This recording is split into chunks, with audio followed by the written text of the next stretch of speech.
Make my disabled cousin cry? Say goodbye to your wife. My former boss was the worst human being I've ever met. He did all sorts of things to mess with anyone he didn't like. A while ago, I was at a family event in a local park, walking with a young boy from our family who is developmentally disabled with Down syndrome, Ben. Ben does fairly well all things considered, but he's always been sensitive to anyone making fun of the way he looks or his condition. We are just having a good time on our little stroll, Ben and I both enjoying the day. Along comes my boss, Rob, walking toward us. I cringe at seeing him but smile and say hello to play nice. Rob replies, "There's something you don't see every day. A pair of ugly retards walking together." Ben bursts into tears as Rob laughs and walks off. I deal with Ben and ignore Rob. I'm super pissed and trying to calm Ben down. Finally, I get Ben to focus on how he has me and a lot of other awesome friends and family and that Rob is a stranger and what he thinks doesn't matter. We walk some more and I saw that Rob was at the park with his wife and teen daughter having a cookout. He had apparently been on his way back to his family from a trip to the toilet when he saw us. Back to being super pissed. I went back to our gathering and talked to an adult cousin of mine, Jake, telling him what happened. Jake wanted to get revenge on Rob, but I reminded him that this was my boss. I didn't want Rob to know the revenge had anything to do with me because then he'd make my work life even worse than he already had. So Jake asked me for anything I knew about Rob that might help. I told Jake a bunch of things about Rob, but the relevant info here is that Rob liked to drink a particular kind of locally made beer at a certain bar. Rob had talked of having drank there on the previous Friday night while his wife and daughter were away visiting her family. Also, Rob had recently told a story at work about his wife's obsession with a particular little green fictional character, Baby Yoda.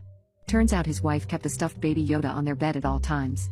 I wasn't there for the revenge setup itself because I didn't want Rob to see me, but Jake filled in the details afterward. Basically, Jake approached Rob and put an arm around his shoulders and tried to kiss him. Rob pushed him off. "What are you doing?" said Rob. Rob's family is now paying attention. Jake replied, "I am just so excited to see you, sweetie. Friday night was so amazing." "What are you talking about?" said Rob. "Seriously, you're going to act like you don't remember now? I know you were a bit tipsy after all of those beers, but certainly you remember what happened later," said Jake. "Nothing happened later. Or ever. I don't even know your name." Rob responded angrily.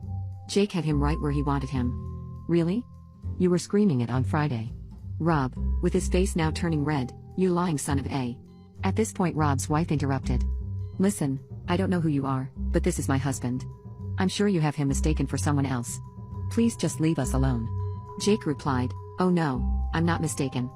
We had the best sex ever on Friday night and now he's acting like he doesn't even know me. I told you, this is my husband. You're mistaken." Jake was now on demon timing. "Oh, maybe I am. I guess it was someone else who took me back to his place on Cherry Street and had great intimacy with me on the bed right next to Baby Yoda. Sorry." Jake turns and walks away. Rob's wife was horrified. "Oh my god, Rob, what the hell is wrong with you? You're gay now?" Long story short, Rob's wife wasn't happy with him. This was apparently the tipping point that made her file for divorce soon thereafter. Rob frequently complained at work in the following months about how he didn't care about his wife but really missed his daughter. And how much it sucked to live in his new place compared to his old home. Every time he complained about his lack of a home life at work, I knew he did it to himself when he was mean to a developmentally disabled kid. The best part is he never figured out I was involved at all.